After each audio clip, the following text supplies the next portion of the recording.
anything that you want. You can do it tonight, tonight, and everything's gonna be alright. You can do it tonight, tonight, and everything's gonna be alright.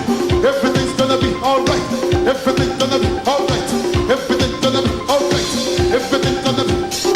Well, hello, hello, Africa. How you do, Africa? Well, hello, hello, Africa. How you do, Africa? Tell me how you do, Africa. How you do, Africa? Tell me how you do, Africa. How you do, Africa? Well, hello, hello, Africa. How you do, Africa? Well, hello, hello, Africa. How you do, Africa? Tell me how you do, Africa. How you do, Africa? Tell me how you do, Africa. How you do, Africa? Tell me how you do, Africa. How you do, hello.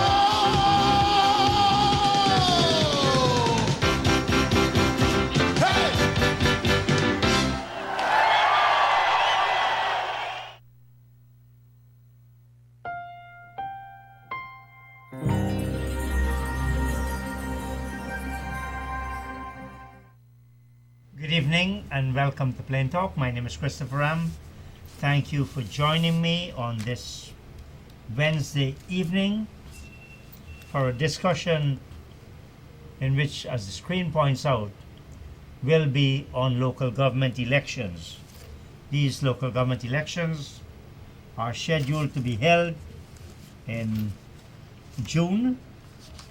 That's 2 months from now, and the nominations have been completed, and perhaps the most significant development was that Ms. Chase Green, former mayor of the city of Georgetown, a strong supporter of the APNU and critic of the PPPC, has joined the PPP slate for the city of Georgetown. We saw as well the PPP coming out in rather somewhat strong force was the APNU launch, and their nomination was rather lukewarm, except perhaps for the city of Linden. Those are my perspectives. Let me ask former Mayor Hamilton Green, one of our longest serving politicians around, to give me his take on local government and what he saw out of the matchup.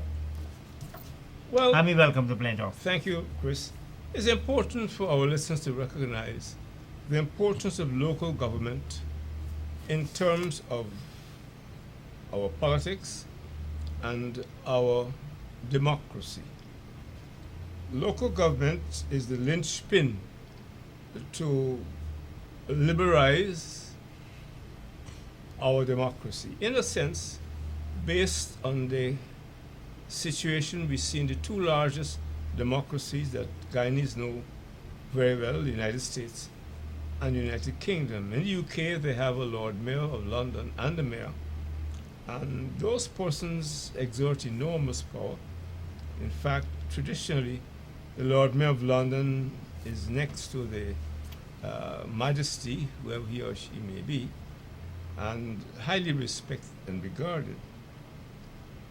In Guyana, since 1992, we've seen the system bastardized and brutalized, and those who swore to uphold the Constitution, particularly with regard to Article 71, which identifies the importance of the local government system and local government organs, we've seen the system completely bastardized, and those who swore to uphold the Constitution betraying the trust that is in the articles of the Constitution. Having said that, it is important that the political parties that took part contest, so they can send a message to the government and to the public that we are still hopeful that they can release the iron grip they now have on the system and to allow it to function. The idea being to unmask and to release the creative energies of people in their respective communities. Those elected in the villages and the districts, and particularly in the main urban centers, should be allowed to govern their respective areas. This has not happened in those areas where the PP did not, and I suspect could not gain majority. Well, let me interrupt you here, Mr. Mayor. You talk about the importance of local government. Is local government not a myth in Guyana when you have a national minister of the government, regardless of which local government area is controlled by whom, and the government exerts total influence through the purse and through the fact that you've got this local government minister within the central government. He appoints in the large areas, he appoints the regional executive officers who generally do as they wish or do as the political party wish. So where is this importance of local government? Well, those who crafted the Constitution and those who swore to uphold it understand its importance. I began by saying it has been bastardized and brutalized, and that is the tragedy of our situation. You're right, Chris, but you know, hope springs eternal in the human breast. I've had 20 years of problems with the central government exercising extreme and illegal And that has not changed. It has not changed. And that is not likely to change. What's the answer? I want to point out as well, for all the years, from the PNC, PPPC, APNU, AFC, PPPC, there has never been a local government act. That we don't quite know what local government does and is. We don't have legislation. We don't have regional legislation as such. You hear, oh, I'm regional chairman. But what are your powers? How do you function?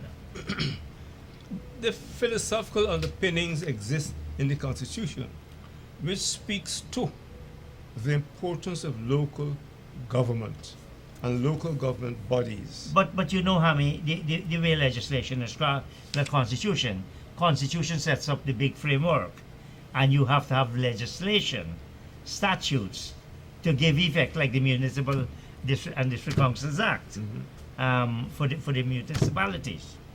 But we really don't have serious local government legislation. As I said, the regional administrations, they don't function under the authority of any act. It's kind of a quasi-executive body.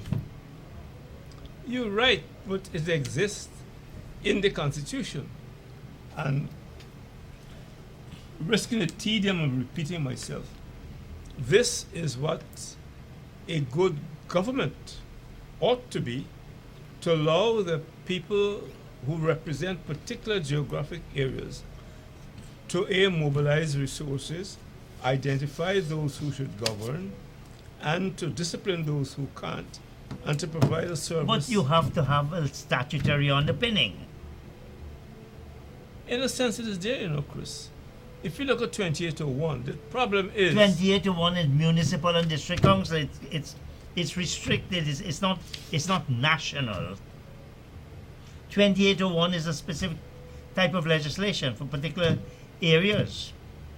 but it gives sufficient elbow room for those who really believe in the essence of a democracy, for that democratic principle of shared governance, of a government where the people in the particular areas are allowed to make decisions without the heavy hand of Big Brother.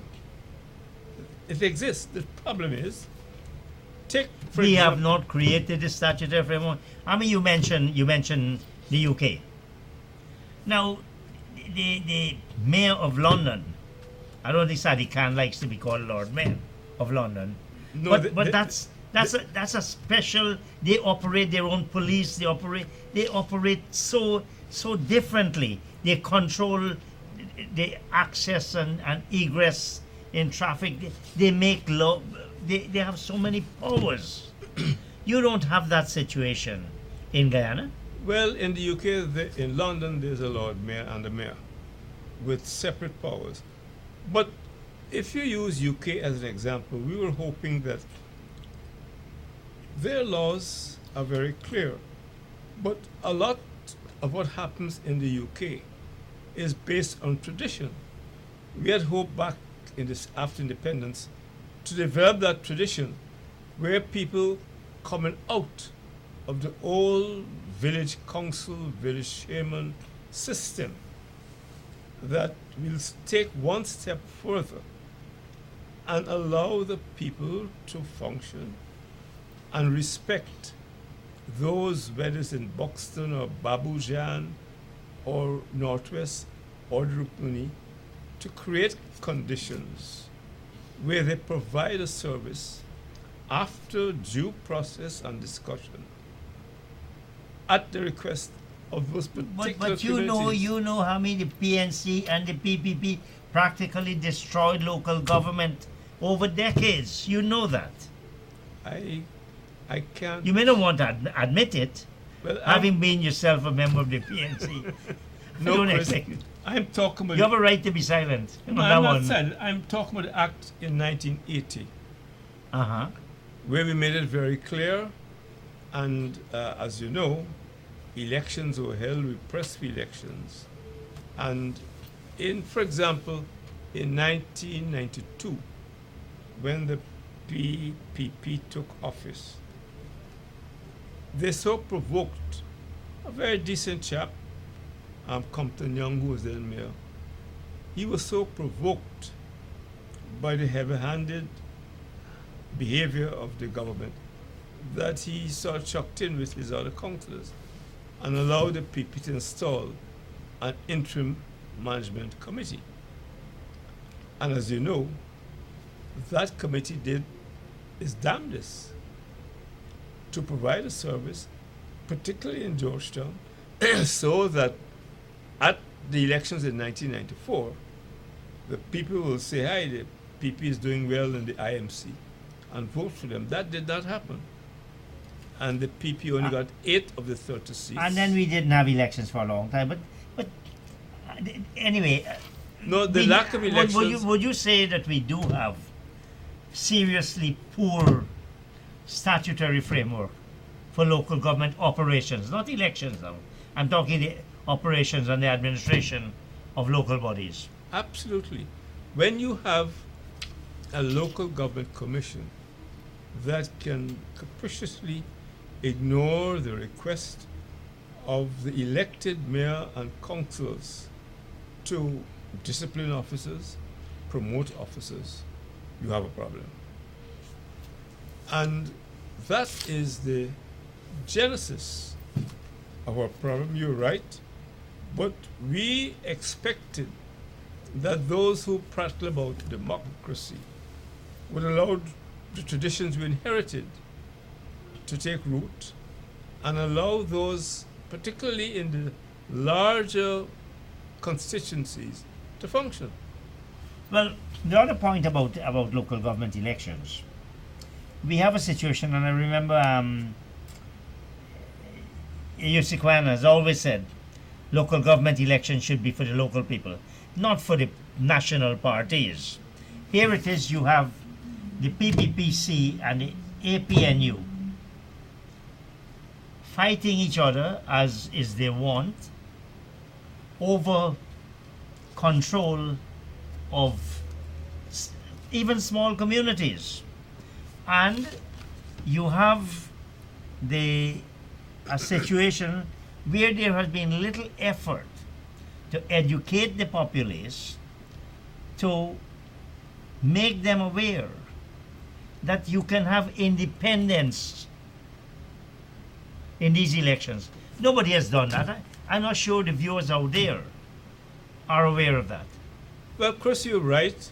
And that position taken by AUC some years ago is now being discussed. The trouble is that 40 years ago now being discussed. that is true. Well, life is long, laborious sometimes. For some of us. All of us. No. No. But what we have seen, Chris, and this is a serious issue, is whether we have the stomach, and I use the local word deliberately, to make that leap, to allow people in the communities an opportunity to run the Well, show. APNU didn't want it and the PPP didn't want it, and unless they want something, the country never gets it. But I know The compromise was made about 50%, but you still try to dominate it. discussions are taking place. Look, Discussions where? quietly. Too I am- quietly. No. I have proposed that. But unless you can get both sides to agree, you're not going to move forward, because people see every issue that is open versus political in party terms, as a party challenge, as a party victory. That is why, take Constituency 1 in Georgetown. You have people like Malcolm de Freitas, who I think is a good person, ought to be allowed to do things for his particular community. But will he be allowed to do this in the context of the two Goliaths, the two elephants fighting? And that is, I admit, the pity and the unfortunate situation we have with local government. And, saying what I used to say once, it has also been discussed that, look, maybe Guyana is too small, not only geographically, but in terms of population, to afford open inverted commas this luxury of an elaborate local government system. Remember, David By the Granger way, took it seriously. you're being contradictory. You're suggesting that local government is so important, and at the same time you're describing it as a luxury that is suggesting that we should dispense with it. Local government is important, but we're discussing whether the two main political parties should be involved. They're two different issues. And what I'm saying, following what Quayana once said, that maybe we can find a modus vivendi, an agreement, so that they allow individuals at Golden Grove, Babujan, Quarantine, Northwest, Rupununi, Lethem, who have shown by their stewardship and work. But people are allowed to do that now. 50% of these seats are allowed, but you don't have the local government, the GCOM, the local government commission, whichever it is, not really serious in promoting local government. Quite frankly, I don't know what they're interested in promoting. But Chris, one has to start with what you have. In 2023, you're starting now. You talked about 1980 local government under Forbes Burnham and what it did, and you now talking about start. It's like is in those days you remember you used to say, let me start over. When you're like how the race go, let me start over. But Chris, in the 1980 Constitution, it was made very, very clear that the local government organs will be allowed to flourish, to be funded, and to make decisions on their own. Well, I'm not sure they're one of the three organs of the state. You have the president, you have the Executive. the executive, and you have the parliament. Yeah. Anyway, I want to raise this question with you because Chase Green, she has deserted the APNU. Now, is this payback time, Hamilton Green? You know the old days, Harry Lal, Vincent Tico, Ranji Chandi Singh, how the PPP, how the PNC brought them over. You might say, certainly in the case of Ranji, Ranji was ideologically committed. And now, is Chase Green being opportunistic here? Is there some buyout or anything like that at play? You can't elevate a maverick to the level of Chandi Singh and Tika and those people. You cannot. I mean, they chop the cheese.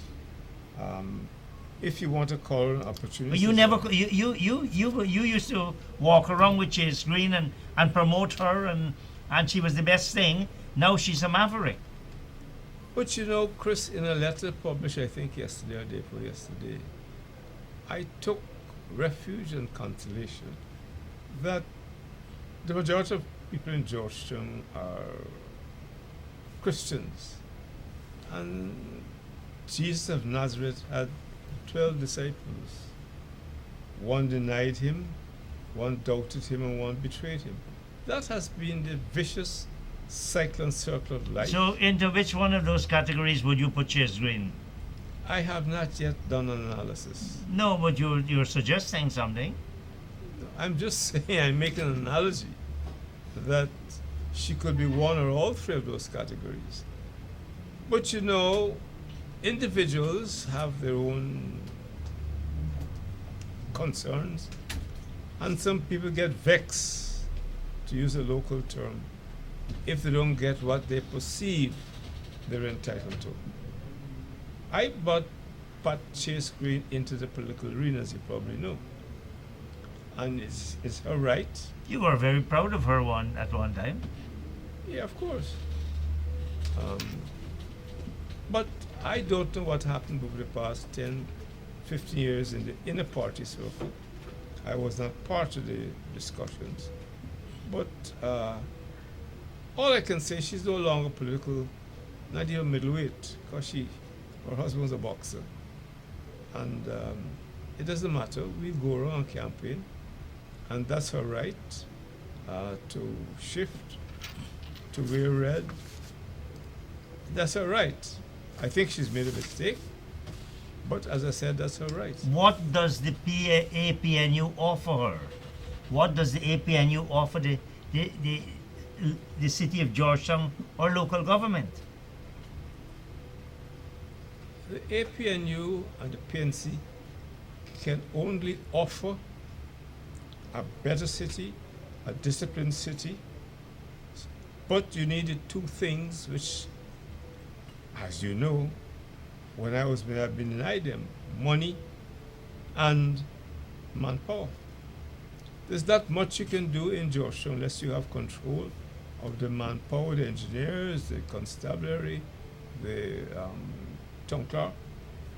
And even when we sought to appoint a town clerk of the choice of the mayor and councils, even before the local government commission was in place, the minister vetoed it and imposed, quite improperly, a person of their choice. And that person gave us hell. Money. In 1992, 93, after they provoked Compton Young, a very Christian, quiet, decent chap, to resign, the IMC, led by Dr. James Rose, got lots of help from the central government.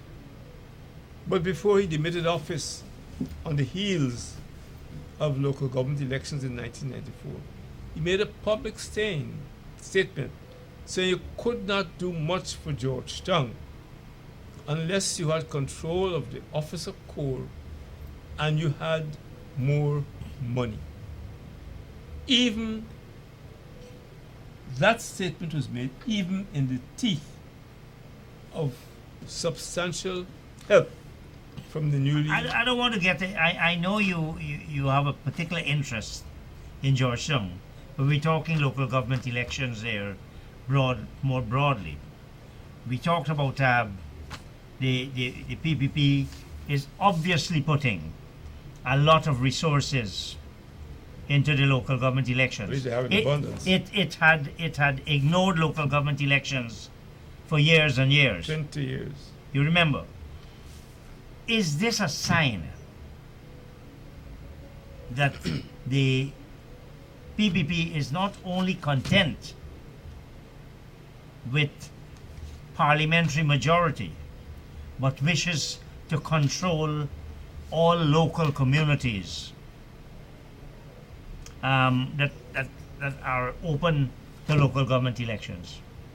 It is a clear indication that the PP has no understanding of the essence of democracy, and that for them, they are going to use, which they have an abundance of money now, to buy people,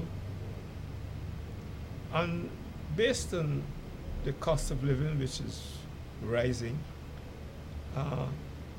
they're going to purchase people. Now, whether they're going to purchase their hearts is not a matter. I'm going to go around the city and say to people, all right, they gave you 2 or 3 Grangers, but don't be like Esau, sell your birthright for a mess of pottage. That will be my message.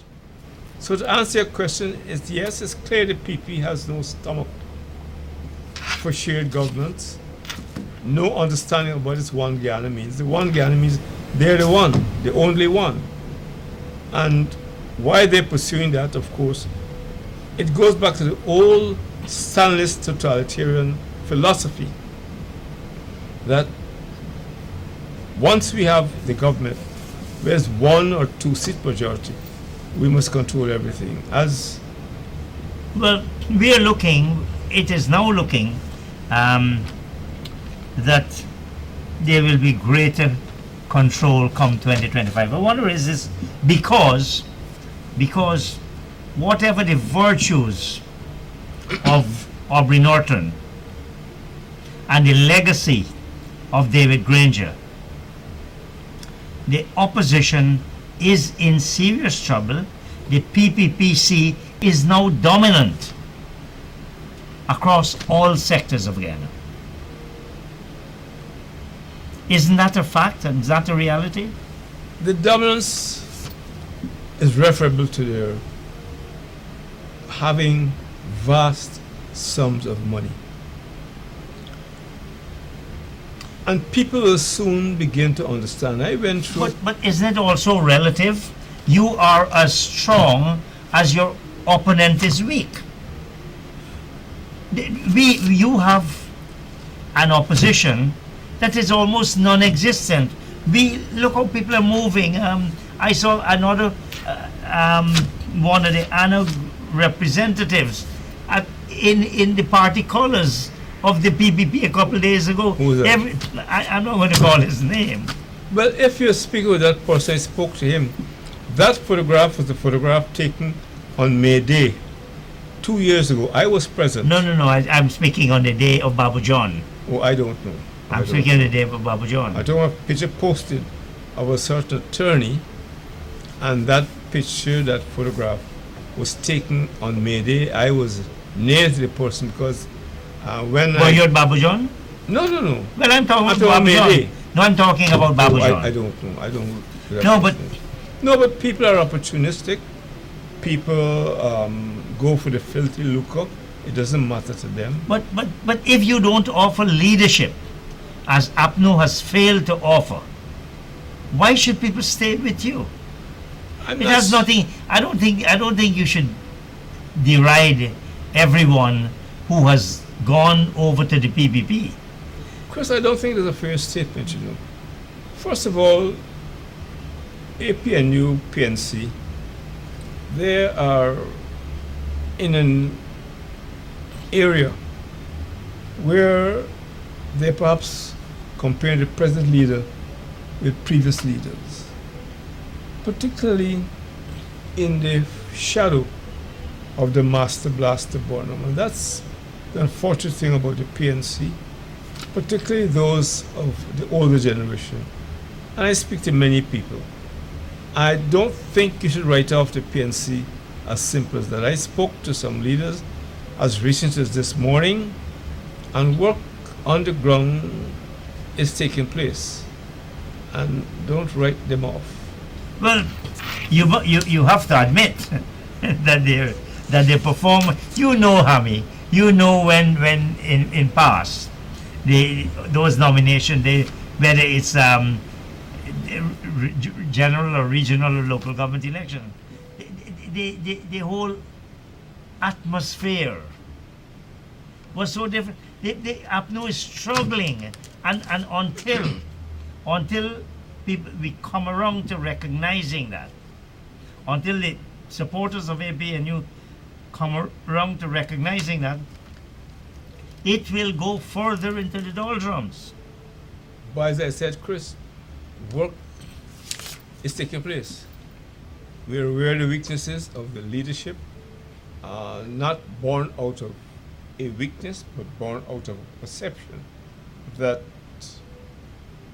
none of the crop of leaders can walk in the shoes of Burnham, or with all his foibles and faults, Granger and Hoyt. Well, this is a legacy of Granger. What the APNU has done. I mean, look, Hoyt is probably the best president that Guyana never had. You know, the post '92. President Hoyt was really a talented person. He led from the front. Granger was president, and where is he now? What kind of leadership is he doing? You're saying that there are problems. What is he doing about helping the party? Well, Granger has apparently opted out of the front line, though I was speaking to someone some distance away, and feels that he is timing his return not only to the fold, but in the front. I don't know how true that is.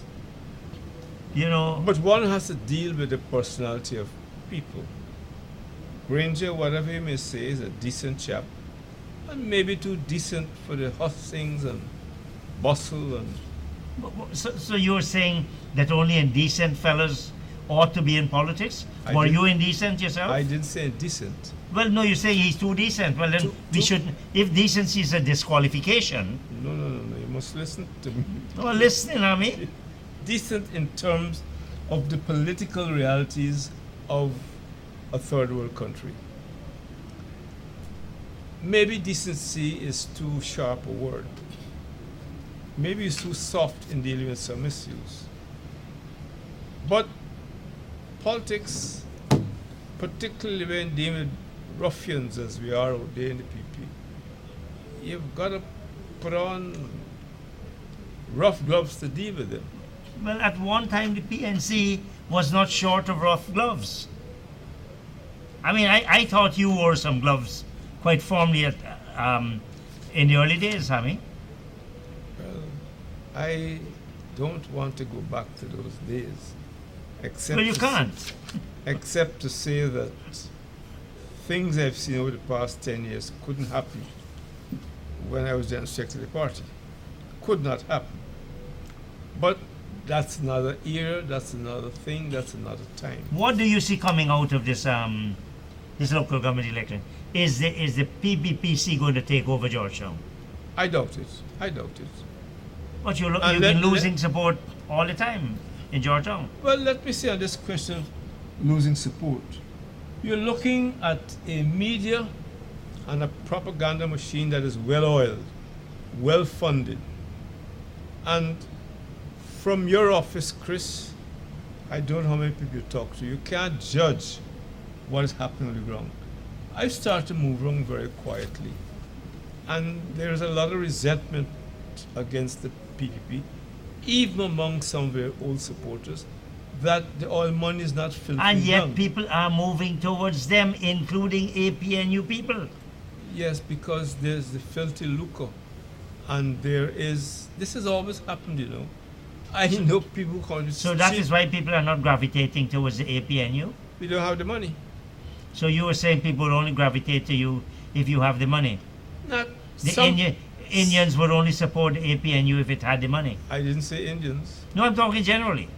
But I'm saying that as a segment of the population. No, but my first statement to you, Chris, is that don't judge from the media. Look, in today's Chronicle editorial, no, in a letter written by a doctor, I think, Anand Prasad, very well written and crafted, he complains that the non-state media don't publish all his letters, and when they do, only 80%.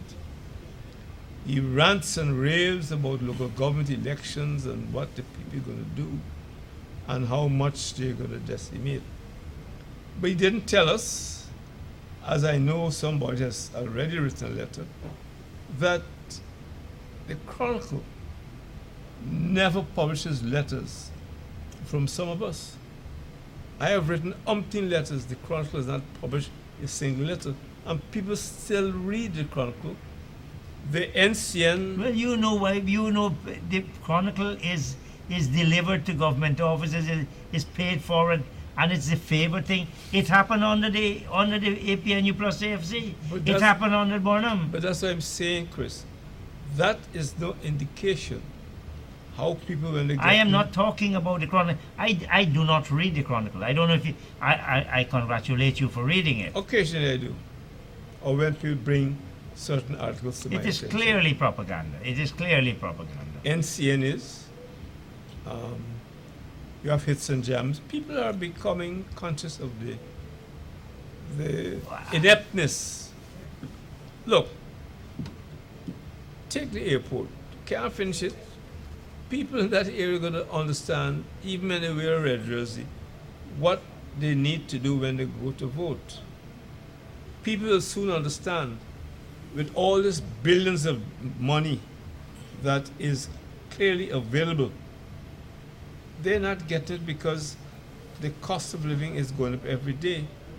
I spoke to two women yesterday. They're punching to get money to buy boots, football boots, for the children to go to school. Today I had to buy medication for a young woman who has a medical problem, can't afford to buy the tablets. So why should people support the APNU in these local government elections? To get a cleaner government, to get control of a city that they know belongs to them. But they've had control of the city. When?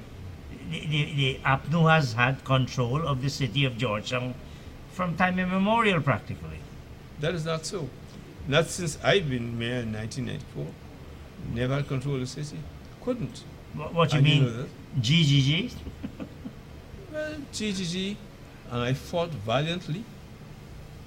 I don't want to go back into history. So you're saying as a PPP, other than the interim government, which is a different story, that was a government control thing, not a PPPC. Although sometimes it's hard to see the distinction. I concede. What are you talking about? 92, 94? When you talk about the interim government with Rose, James Rose. Oh, that's clearly PP. Who appointed James Rose? No, it was an appointment, not an election. Yeah. In terms of an election, has the PPP ever won the city of Georgetown? No, and they will never. Take your bet. Not so long as I can walk on top. They'll never win Georgetown. They will What- never win what- Georgetown. You must still be close to Sophia. Yes. What's the strategy of the APNU for the local government elections? Well, maybe I shouldn't say this. I had a conversation as recently as this morning, and there should be a meeting in the next few days so that the wisdom of the old heads can be shared with others and we move to the next stage of the struggle. But Hammy, you always keep saying that the wisdom of the old heads. And where are they? They listen sometimes. Where are they? You have Granger, the just gone out president, who miraculously managed to lose an elections after the discovery of oil. And he's totally silent. In a sense, it's missing in action. I don't think we need to put Granger in the equation at this point of time. Well, who do we put? You have Aubrey Norton. Who else you have in the leadership of the APNU or the PNCR? There are new people in Georgetown, some young people who have seen the list, and I've spoken to some of them already. There are some young people in Region 4 with the potential, and they need to have a mechanism, which I'm working on right now, to release their energies so that it can surface. There's a perception. Why should you be? Well, where is the general secretary and all the executive members? You had some powerful voices, or at least they made their voices sound very loud. Where have they all gone? Poor Aubrey Norton is almost lonely in Congress Place. Not really. He has a young general secretary who's, I think, interesting and is working. You've got to give them time to develop confidence and to move to the next level in this political You know, sphere. Harry, you're speaking to someone who has been around, who has observed. You yourself said you had the local government through which people came. You had the labor movement. The labor movement is as incompetent and inept as anything. You better be You careful. had That's another matter. you had the women's arm of the party. You have the youth arm of the party. They are defunct. How are you going to produce? How is the APNU going to produce the leaders for tomorrow? Forget today. You write off this lot.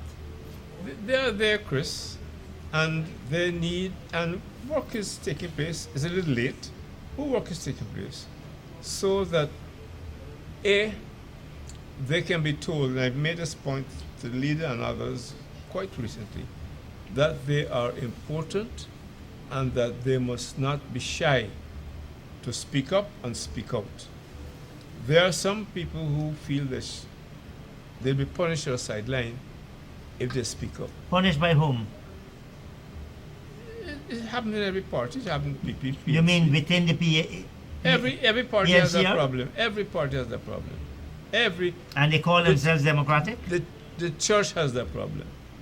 So that work is going on, and I remain a super optimist that we will emerge and Into what? into a powerful force that we were 40, 50 years ago.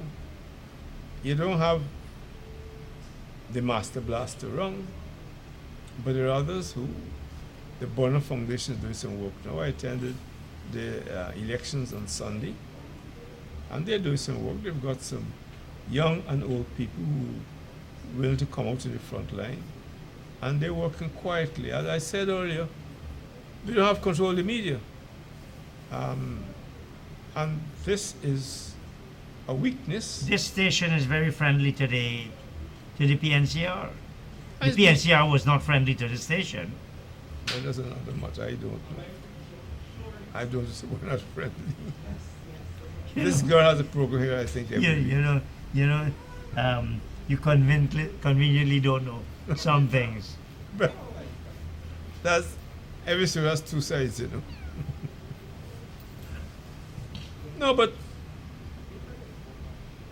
we are at a critical stage of our country's history.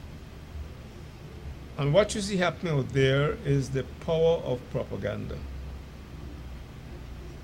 That takes a lot of work to deal with. The opposition hasn't got a newspaper, can't afford one now, hasn't got a radio station. There's a lone TV station that I have access to Well, you on had Channel 6, you had a paper that came out recently. That Village Voice. Village Voice. What happened with it? It's quite popular. It's in circulation. I saw one till last week. I mean, because we have to finish the program for 9, it is somewhat abbreviated. Give me your thoughts on the government's, of the police move against Ogunse. I think Ogunse's statement is unfortunate. I don't understand public figures making that kind of statement. What kind of statement? I understand. I wasn't there. He called for arms or something like that. I've deliberately stayed away from trying to find out what the whole story was. But when you're a public figure, as he is, he's been around for a long time, one must be careful in what you say and where you say it and how He you say said it on the platform on which Aubrey Norton spoke, and Aubrey Norton did not distance himself from the statement, even though he spoke afterwards. Aubrey spoke after. Yes, he did. I haven't discussed with Aubrey, but from all I'm hearing, it's a statement that ought not to be made. You don't. And I was saying, this boy's been in politics for a long time. You don't essay your punches, you know. I learned that from Bonham back in the 60s. So you think he was wrong to make those statements? It's unfortunate, very wrong. Particularly What in about an environment where you have a police that is sections of the police that are politically controlled. what do you think about putting him in chains and bringing him Whatever. in chains, shackled?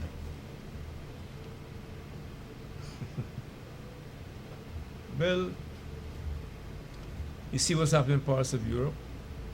You see the protests in France. No, but I'm asking you, what do you think about this gentleman being put in shackles as he's brought up to answer a case for which he was allowed on bail for $100,000? He was put in shackles, Yes. and the shackles were removed. Well, at some point they were. I think shackles seem to be a standard procedure by the police in certain criminal charges.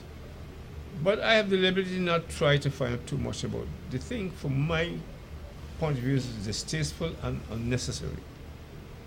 And I haven't spoken to him since. I perhaps will have a chat with him this week to find out what caused him to make that Well, statement. you know the WPA supporters came out in defense of him. What they're saying. You know that they said as they would that he was exercising a right to speak on the injustices that were directed at the black community and the opposition community, and they were very poignant about this question of the shackles and what it means, how it is perceived in the African community, particularly given our sad and tragic history of enslavement over centuries. And this is not something you would have been interested in? As I said, I haven't spoken to the chief actors in the WP about this. I haven't had a chance to talk to David Hines, for example. I'd like to get his perception. We're going to be closing up in a couple of minutes. I just One want, must be careful what you say sometimes. As I said, with You- my experience, you don't essay your punches. you're mellowing in your old age, Hamilton Green. That's what old age is all about. Now tell me something. But, Will you be but not getting cold. Okay. Will you be campaigning